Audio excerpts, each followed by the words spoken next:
I am a 29-year-old divorced single dad to my son Oliver. He is 8 years old, loves Pokemon cards, and has been dealing with a rare congenital heart condition called hypertrophic cardiomyopathy since birth. It is not immediately life-threatening. He is not going to collapse tomorrow, but he needs a specialized surgical procedure within the next few months. The cardiologist explained that waiting too long could lead to complications that would make the surgery much more dangerous and expensive. I've been saving every single penny for 18 months. And I mean everything. I stopped eating out entirely. I meal prepped rice and beans for months. I sold my gaming console, my guitar, even my car, and started taking 2 buses to work every day. I picked up weekend shifts at a warehouse, worked overtime whenever possible, and declined every social invitation that cost money. My dating life became non-existent. My social life disappeared. But every dollar I saved was a dollar closer to giving Oliver the best possible future. My family has always operated on this philosophy where we share everything. My parents, who are in their late 50s, set up joint accounts for major expenses, supposedly to help everyone when life got tough. It sounded beautiful in theory. A family safety net where we all contributed and all benefited. In practice, it meant my sister Emma was the primary beneficiary of this system. Emma is 26, works part-time at a boutique, and has been financially supported by the family since well forever. When she was in college, we all chipped in for her tuition overages. When she and her boyfriend Marcus were between jobs, which really meant living in my parents' basement for 8 months playing video games, we covered their expenses. When they needed first and last month rent for their apartment. Family. Money. Again. When Emma's car broke down, when she needed new work clothes, when Marcus wanted to take a coding boot camp that cost $3,000, always family money. I contributed to all of it because that is what family does, right? And my parents always promised it would come back around. We help each other, my mom would say. That is what makes us different from other families. The surgery fund was in this shared family account. I contributed $18,400 of my own money over 18 months. My parents added $3,200. My aunt contributed $800. My grandmother sent $600. Everyone knew what it was for. Everyone knew how important it was. We had family dinners where we talked about Oliver's surgery timeline. Emma had even asked detailed questions about the procedure, seeming genuinely concerned about her nephew's health. Last Tuesday, I was at work when I got a bank notification on my phone. Large withdrawal from family support account. My stomach dropped before I even opened the app. The account was almost empty. Just $47.23 left out of the $23,000 we had accumulated. My hands were literally shaking as I called my mom from the break room at work. Hey, did someone move the surgery money? I cannot find it in the account. There was this long pause. Then she said, in this weird vague tone, oh, do not worry about it, sweetheart. We will talk about it later when you get home. That was not a normal response. My mom usually explains everything in detail. She is the type who texts you paragraph updates about her grocery store trips. This vague deflection sent alarm bells ringing in my head. That is when I decided to check social media. Emma had posted an Instagram story 2 hours earlier. The image was her and Marcus at what looked like an airport, surrounded by designer luggage I had never seen before. They were holding champagne glasses, flashing peace signs at the camera. Emma was wearing a new dress that probably cost more than I spend on groceries in a month. The caption read, "Dreams, finally, coming true. Next stop, Madrid. Living our best life, dream vacation." I felt like I was in some kind of alternate reality. I clicked through to Marcus's story. More photos. The airport lounge. More champagne. A video of him showing off what he called their surprise upgrade to business class. In the background, you could hear Emma giggling about how they finally caught a break and deserved this after everything.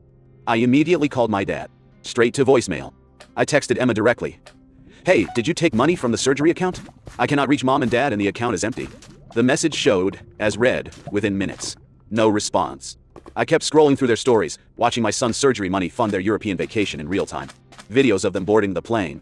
Marcus posting about the amazing airline staff, who brought them complimentary champagne.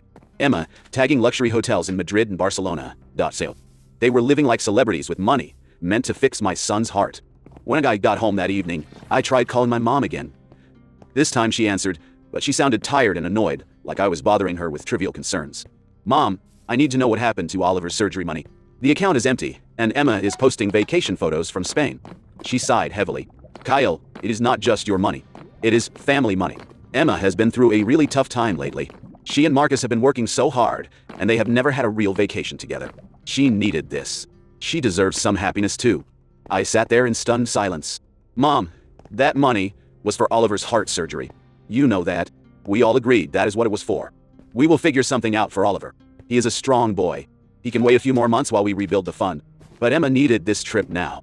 She was getting depressed, Kyle. This was a mental health issue. I could not believe what I was hearing. My 8-year-old son's medical procedure was being delayed, so my 26-year-old sister could drink sangria in Spain for her mental health. This is not okay, Mom. This is completely unacceptable. Do not be so dramatic, she snapped. You are acting like we committed some horrible crime. Families share resources. Emma would do the same for you. Besides, Oliver does not even understand what is happening. He will not remember any of this when he is older. I hung up and drove straight to my parents' house. When I arrived, both my parents were on the couch, watching TV like nothing catastrophic had happened. They looked up casually when I walked in, like I was dropping by for a normal evening visit. Did you seriously let Emma take Oliver's surgery fund for a vacation? I asked, trying to keep my voice level. My dad barely looked away from the television. Emma has been wanting this trip for years, Kyle. She works hard at that boutique. She deserves a break.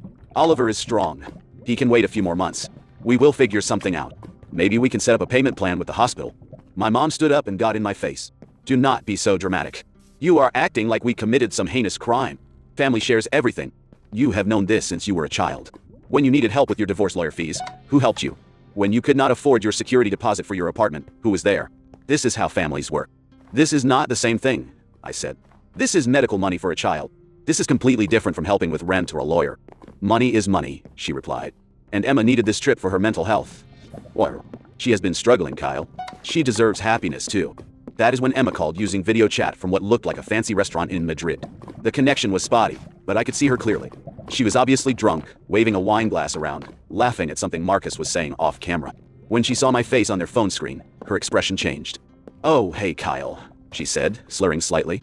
Are you mad about the money thing? Look, I can explain. You took Oliver's surgery money, I said flatly. Okay, but hear me out, she continued, gesturing wildly with her wine glass. Marcus and I have been working so hard, and we never get to do anything fun. This was our one chance to see Europe before we get too old and tied down with responsibilities. Besides, why should your brat matter more than our happiness? We needed this trip. We deserve this. Marcus appeared in the frame behind her, laughing. Tell him we will pay it back when we get home, he said loudly. Maybe. My parents said nothing. They sat there watching their daughter dismiss their grandson's medical needs while drunk in a foreign country, and they said absolutely nothing. I looked at all three of them and said, you are going to regret this decision sooner than you think. My mom tried to grab my arm as I headed for the door. Mom, Kyle, do not be like this. Do not make this bigger than it needs to be. Emma will pay back what she can when she gets home. Everything will work out. I pulled away from her and walked out. She yelled after me, do not come back until you have apologized and changed your attitude. I did not look back. That night, I could not sleep. I kept thinking about Oliver asking me when his heart doctor appointment was scheduled, and how I would have to tell him we needed to wait longer. I thought about Emma laughing in that restaurant, dismissing him as your brat. I thought about my parents sitting there saying nothing while she did it. That is when I decided to go nuclear. The next morning, I started with the practical stuff. I logged into every shared account and service I had been paying for. Family phone plan with 5 lines, canceled immediately. All the streaming services where I was the primary account holder, passwords changed. The Wi-Fi at my parents' house that had been under my name and credit card for 3 years, service disconnected. Car insurance for my mom that I had been covering since her rates went up, policy terminated. The family Spotify premium account deleted. But that was just the beginning. I started making phone calls. I contacted every family member, every family friend, every person who had ever contributed to Emma's various emergencies over the years. I did not ask for money or support. I just told them the truth. Hey, Aunt Sarah, I wanted to let you know that Oliver's surgery has been postponed because Emma and Marcus took his medical fund for a vacation to Spain. My parents supported this decision and told me Emma's happiness was more important than Oliver's health. The response was immediate and intense. My cousin Sarah called me back within an hour crying. Are you serious? Kyle, I gave Emma $500 last month because she said she could not afford groceries and was going to get evicted. My Uncle Tom was furious. I lent your parents $1,200 last year for their car repair because they said they were broke and could not get to work. My grandmother was so upset she had to call me back the next day. I sent Emma money for her emergency root canal 3 months ago. She said she was in terrible pain and could not afford the dentist. I started documenting everything. Every loan I had given Emma over the years. Every bill I had covered for my parents. Every time I had bailed someone out while sacrificing my own needs. I created a detailed spreadsheet with dates, amounts, and purposes. The total was staggering. Over $31,000 in 5 years. I sent this documentation to the entire extended family with a simple message. This is why I am done being the family ATM. Emma has received this much support while I have been saving every penny for Oliver's surgery. My parents think Emma's vacation was more important than their grandson's heart condition. Within 48 hours, my phone exploded with notifications. 38 missed calls. Dozens of text messages. The family group chat was in complete chaos. My parents were panicking because suddenly, no one wanted to help them with anything. Family friends who usually offered assistance stopped returning calls. My Uncle Tom, who had always been their go-to for financial emergencies, told them he was taking a break from family loans. My cousin Sarah, who regularly invited them to dinners and events, said she was too busy for the foreseeable future. Emma called me from Spain at 3 a.m. my time, which meant it was mid-morning there. She was crying hysterically. Kyle, our credit cards are getting declined. We cannot afford our hotel for the rest of the week. The airline wants us to pay extra fees for our luggage on the way back. Wow. Can you just send us some money? I will pay you back as soon as we get home, I promise. I laughed. Actually laughed out loud. Maybe you should ask Mom and Dad for help. They do not have it right now. Their account is empty too. Please, Kyle. We are stuck here. I will do anything. I will get a second job when we get back. I will pay you back with interest. Pay me back with what money, Emma? You just spent Oliver's surgery fund on paella and sangria. It was not supposed to be like this, she sobbed. Marcus said his credit card had a higher limit. We thought we would just use the family money as a backup and pay it back before anyone noticed. You thought you would steal my son's medical money and pay it back before his surgery? That was your plan? She hung up on me, but I was not done. I reached out to everyone who had ever lent my family money over the years. Emma's college friends who had covered her bar tabs when she claimed to be broke. Marcus's co-workers who had helped with his car payments. Family friends who had paid for birthday dinners and holiday gifts when my parents said they were struggling financially. Most of them had never been paid back. Many had forgotten about the loans entirely, until I reminded them. I suggested they might want to reconsider helping until old debts were settled. The well dried up fast. Emma and Marcus got stuck in Spain for an extra 4 days because they could not afford flights home. They had to stay in a hostel for their last 2 nights and survive on convenience store food. Marcus posted angry stories about fake friends who abandon you when you need help and family members who are jealous of your success. When they finally returned, they could not afford their apartment anymore. They had maxed out their credit cards and had no savings. They moved straight into my parents' basement, which created a whole new set of problems because my parents could not afford the extra grocery bills and utilities. My parents tried desperately to guilt me into resuming financial support. My dad called 3 times asking me to just help out this month while they figured things out. My mom showed up at my door crying, asking for just a few $100s for rent money. I will pay you back as soon as Emma gets back on her feet, she promised. You need to pay back Oliver's surgery money first, I replied. Kyle, be reasonable. We do not have $23,000. Maybe we can work out a payment plan. But right now, we need help with basic bills. You should have thought about that before you decided Emma's vacation was more important than your grandson's health. She slapped my arm, not hard but hard enough to make her point, and called me heartless before storming off. I started a GoFundMe for Oliver's surgery, being completely transparent about what had happened. I reached out to local children's charities. I called in favors from actual friends, people who had shown up consistently when it mattered. I picked up even more overtime shifts. Slowly, painfully, I began rebuilding the fund without any family money. The social consequences for my family were severe. My parents were essentially blacklisted from their usual support network. People still spoke to them at church and community events, but the offers of help dried up completely. When my dad mentioned needing help moving furniture, suddenly everyone was busy.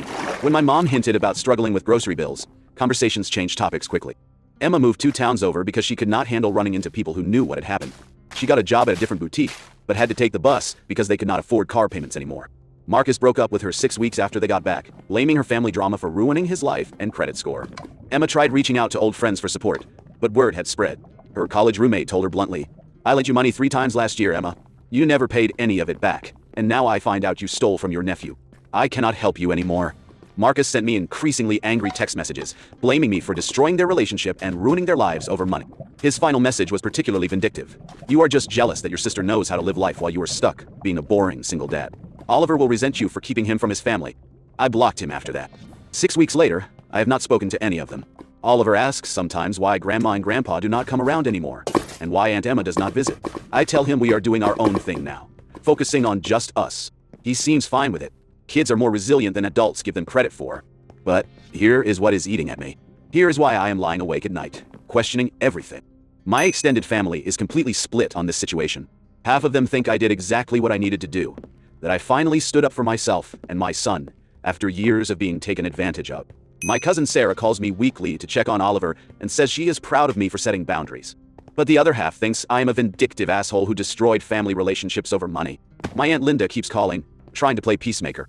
Emma made a terrible mistake, but she is family, she says. Oliver will get his surgery eventually. You always figure things out. Is it really worth losing everyone over this? Family is supposed to forgive. Some of Emma's friends have reached out through social media, calling me cruel for trapping them in Spain and ruining their relationship. They say Emma was just trying to find some happiness after a difficult year, and that I ruined her life out of spite. Even some people at work think I went too far. It is just money, they say. You will find another way to pay for the surgery. But you cannot undo destroying your family. Family is forever. My coworker Janet pulled me aside last week and said, "I understand you are angry, But what you did to your sister was brutal. She made a mistake, but you systematically destroyed her support system. That seems disproportionate. Here is the thing that keeps me up at night. They did not just take money. They took my son's medical care and turned it into their vacation fund. They looked me in the eye and said Emma's happiness mattered more than Oliver's health. And when I called them out on it, they told me to apologize for being dramatic. But maybe I did go too far. Maybe exposing their financial behavior to the entire extended family was cruel. Maybe reaching out to Emma's friends and Marcus's coworkers was vindictive. Maybe I should have just found another way to handle this privately. The practical side of me says I did what I had to do. For years, I enabled their behavior by always being the reliable one, the one who sacrificed, the one who never complained. They took advantage of my good nature until they literally stole medical money from a child. Sometimes you have to burn bridges to stop people from walking all over you. But the human side of me wonders if I am the villain in this story. Emma is 26 and financially ruined. My parents are in their late 50s, isolated from their support system, struggling to pay basic bills. Marcus, despite being awful, lost his relationship and his social circle. Did they deserve all of that for one terrible decision? Oliver's surgery is finally scheduled for next month. We raised enough through actual friends, local charities, my GoFundMe, and my own continued saving efforts. The medical team is optimistic about the outcome. Oliver does not ask about his grandparents anymore. He has adapted to our new normal faster than I have. Emma texted me yesterday for the first time since Spain. Just 4 words. Can we talk? Please. I have not responded. I do not know what there is to say. So Reddit, I need your honest judgment. Am I the asshole? Did I go too far in cutting off my entire family and systematically exposing their financial behavior to everyone we know? Should I have just absorbed this betrayal quietly and found another way to pay for Oliver's surgery? Is completely destroying their support network and relationships proportional to stealing a child's medical fund? Or were they right that I should have just kept my mouth shut, forgiven the mistake, and continued being the family ADM forever? Because I am sitting here 2 months later, watching my son get excited about his upcoming surgery, and I honestly do not know if I am the hero of my own story or the villain of theirs. All I know is that I chose my son over everyone else, and I would probably do it again. But that does not mean it does not hurt. Oliver asked me yesterday if Aunt Emma was coming to his surgery. I told him probably not. He said, "That is okay, Dad. You are enough." Sometimes kids understand things better than adults do. So, am I the asshole?